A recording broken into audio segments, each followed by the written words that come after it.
নমস্কাৰ, মই আছিলো বিনয় কাশ্যপ। আজি এটা ইম্পৰ্টেণ্ট টপিকৰ ওপৰত আমি আলোচনা কৰিম। যেতিয়া আমি এখন কুণ্ডলী এনালাইচিছ কৰো, কুণ্ডলীখনত আমাৰ সাধাৰণতে কি হয় যে নৈসৰ্গিক মিত্ৰতাৰ ওপৰত বহুত চৰ্চা চলে। নৈসৰ্গিক মিত্ৰতা মানে কি যে বুধ দেৱতা সূৰ্যৰ মিত্ৰ, তো বুধে সূৰ্যক সদায় ছাপোৰ্ট কৰিব, বা শুক্ৰ শনি মিত্ৰ, শুক্ৰ শনিয়ে সদায় ছাপোৰ্ট কৰিব, বা চন্দ্ৰ ৰবি মিত্ৰ বা চন্দ্ৰ ৰবি সদায় ছাপোৰ্ট কৰিব। একচুৱেলি তেনেকুৱা নহয় কথাবিলাক। নৈসৰ্গিক শত্ৰু মিত্ৰ এটা পাৰ্ট হয়। নৈসৰ্গিক শত্ৰু মিত্ৰৰ লগত আমি চাব লাগিব তাৎকালিক শত্ৰু মিত্ৰ। যেতিয়া কুণ্ডলী এখন নিৰ্মিত হ'ব, তাত তাৎকালিকভাৱে গ্ৰহবিলাকৰ কেনেকুৱা ধৰণৰ মিত্ৰতা আছে সেইটো চাব লাগিব। এটাতো নৈসৰ্গিক শত্ৰু মিত্ৰ আছে, যেনে ৰবি যদি হয়, ৰবিৰ মিত্ৰ গ্ৰহ চন্দ্ৰ, মংগল, বৃহস্পতি, আৰু সমগ্ৰহ হল বুধ, আৰু ৰবিৰ কাৰণে শত্ৰু গ্ৰহ হল শুক্ৰ আৰু শনি।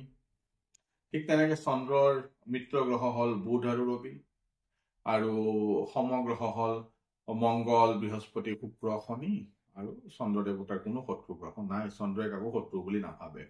ঠিক মংগলৰো মিত্ৰ গ্ৰহ হল ৰবি, চন্দ্ৰ, বৃহস্পতি, সমগ্ৰহ হল শুক্ৰ, শনি, আৰু শত্ৰু গ্ৰহ হল বুধ দেৱতা। ঠিক বুধ দেৱতাৰ ক্ষেত্ৰত নৈসৰ্গিকভাৱে ৰবি আৰু শুক্ৰ হল অতিমিত্ৰ গ্ৰহ, আৰু নিউট্ৰেল গ্ৰহ হল মংগল, বৃহস্পতি, শনি, আৰু চন্দ্ৰ দেৱতাক বুধে শত্ৰু জ্ঞান কৰে। য'ত চন্দ্ৰই বুধক শত্ৰু জ্ঞান নকৰে, কিন্তু বুধে চন্দ্ৰক শত্ৰু জ্ঞান কৰে। ঠিক তেনেকে বৃহস্পতিৰো ৰবি, চন্দ্ৰ, মংগল মিত্ৰ গ্ৰহ, আৰু শনি হল নিউট্ৰেল প্লেনেট বৃহস্পতিৰ কাৰণে, আৰু শত্ৰু হল শুক্ৰ আৰু বুধ দেৱতা। বৃহস্পতিয়ে তেওঁলোকৰ লগত শত্ৰুতা ৰাখে। ঠিক শুক্ৰৰ ক্ষেত্ৰতো বৃহস্পতি, শনি হল মিত্ৰ গ্ৰহ, তাৰপিছত মংগল, বৃহস্পতি হল শুক্ৰৰ ক্ষেত্ৰত নিউট্ৰেল প্লেনেট, আৰু ৰবি, চন্দ্ৰ হল শত্ৰু গ্ৰহ। শনিৰ ক্ষেত্ৰত বুধ, শুক্ৰ শনিৰ মিত্ৰ, মংগল, বৃহস্পতি হল নিউট্ৰেল প্লেনেট, আৰু ৰবি, চন্দ্ৰ আৰু মংগল হল শনিৰ কাৰণে শত্ৰু প্লেনেট। ঠিক আছে। আৰু ঠিক তেনেকে ৰাহুৰ ক্ষেত্ৰত শুক্ৰ শনি মিত্ৰ, বুধ আৰু বৃহস্পতি নিউট্ৰেল, আৰু ৰবি, চন্দ্ৰ, মংগল শত্ৰু। আৰু কেতুৰ কাৰণে হল ৰবি, চন্দ্ৰ, মংগল মিত্ৰ, বুধ আৰু বৃহস্পতি হল নিউট্ৰেল প্লেনেট, আৰু শুক্ৰ আৰু শনি হল শত্ৰু প্লেনেট। ঠিক আছে। তো এইখিনি হল নৈসৰ্গিক শত্ৰু মিত্ৰ। আমি কি কি গ্ৰহৰ প্লেনেটাৰী পজিশ্যন হিচাপে বা শাস্ত্ৰত যি আছে সেইখিনি বস্তু আমি গম পালো। কিন্তু এইটো এটা পাৰ্ট হয় মাত্ৰ। ইয়াৰ লগতে আমি আৰু জানিব লাগিব যে ৰবি দেৱতাৰ বা শনি দেৱতাৰ বা আটাইবোৰ গ্ৰহৰ তাৎকালিকভাৱে কুণ্ডলী এখনত কি পৰিস্থিতি নিৰ্মাণ হৈ আছে। তাৎকালিক শত্ৰু মিত্ৰ জানিব হলে আমি কি জানিব লাগিব যে সাপোজ মেষ ৰাশিত ৰবি দেৱতা বহি আছে। এতিয়া ৰবি দেৱতা শত্ৰু কোন হব, মিত্ৰ কোন হব, সেইটো বিষয়ে জানিব হলে আমি কেইটামান ঘৰ গণিব লাগিব। ৰবি দেৱতা যদি য'ত বহি আছে তাৰ পৰা সোঁ হাতৰ 3টা ঘৰ আৰু বাওঁ হাতৰ 3টা ঘৰত যদি কোনো গ্ৰহ বহি থাকে, তেনেহলে সেইকেইটা গ্ৰহ ৰবিৰ তাৎকালিকভাৱে মিত্ৰ হৈ যাব। তাৰ বাহিৰত যিকেইটা গ্ৰহ থাকিব বা ৰবিৰ লগত যিটো গ্ৰহ থাকিব, সেইকেইটা গ্ৰহ শত্ৰু হৈ যাব।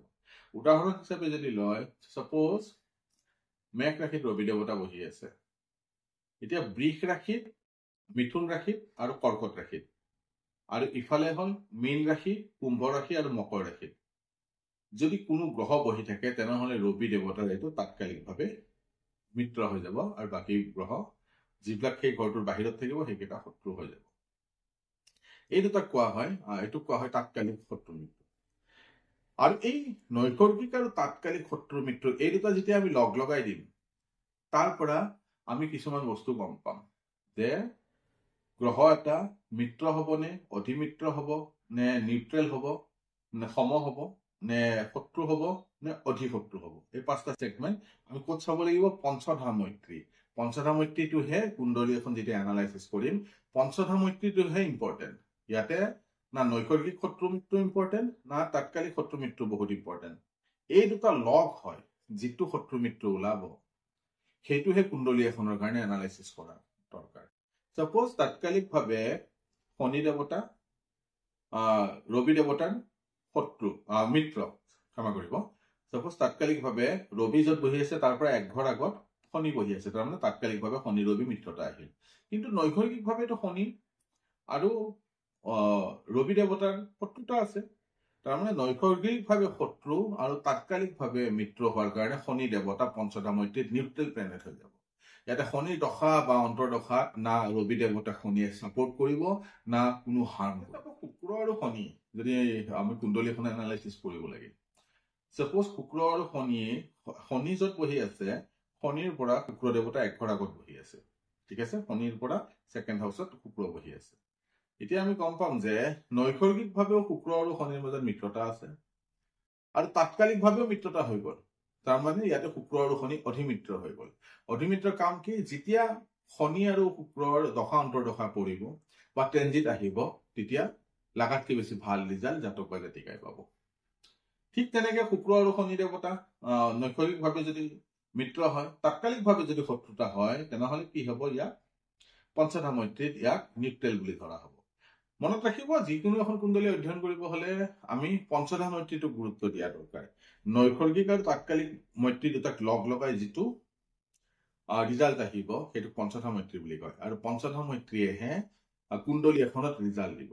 নৈসৰ্গিক মৈত্ৰীও নিদিয়ে, তাৎকালিক মৈত্ৰীও নিদিয়ে। সেইকাৰণে এই দুটা কম্বাইন কৰি পঞ্চধা মৈত্ৰীটো উলিয়াই ল'ব লাগে। কিছুমান মই দেখা পাইছো যে অকল নৈসৰ্গিকভাৱে কৈ দিয়ে যে শনি আৰু শুক্ৰ মিত্ৰতা, চন্দ্ৰ আৰু ৰবি মিত্ৰতা আছে, এবাৰ ভাল ৰিজাল্ট পাব। আৰে পঞ্চধা মৈত্ৰীতটো মিত্ৰ নহবও পাৰে, বা পঞ্চধা মৈত্ৰীতটো শনি আৰু ৰবি শত্ৰু নহবও পাৰে। সেই বস্তুবিলাক জানা দৰকাৰ, ঠিক আছে। এইবোৰ বস্তু যেতিয়া চাই আমি এনালাইচিছ কৰিম, তেতিয়া গম পাব যে আপোনাৰ প্ৰেডিকশ্যনটো 100% শুদ্ধ হ'ব।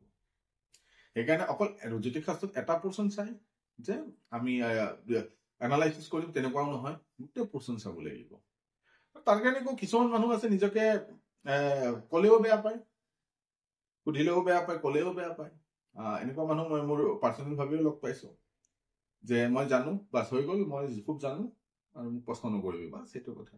কিন্তু তেনেকুৱা নহয়, অলপ শাস্ত্ৰটো পঢ়িব লাগিব, পঢ়িলেহে ৰিজাল্টবিলাক গম পোৱা যায়। আশা কৰো বুজি পাইছে যে যেতিয়া আমি গ্ৰহ নক্ষত্ৰৰ বিষয়ে আলোচনা কৰিম, কুণ্ডলী এখন এনালাইচিছ কৰিম, তেতিয়া আকৌ নৈসৰ্গিক কথাটোৱে মনত নাৰাখি তাৎকালিকভাৱেও কি হৈ আছে এইটো পৰিস্থিতি চাম। এই দুটা কম্বাইন কৰি আমি পঞ্চধা মৈত্ৰীত চাম যে কি ৰিজাল্ট দি আছে। সেইটো ৰিজাল্ট যদি মিত্ৰ হয় বা শত্ৰু হয়, সেই দুটা একৰ্ডিংলি ভেৰি কৰিব। যদি মোৰ ভিডিঅ' চাই ভাল পায় তেনেহ'লে লাইক কৰিব, শ্বেয়াৰ কৰিব আৰু ছাবস্ক্ৰাইব কৰিব নপাহৰিব। ধন্যবাদ।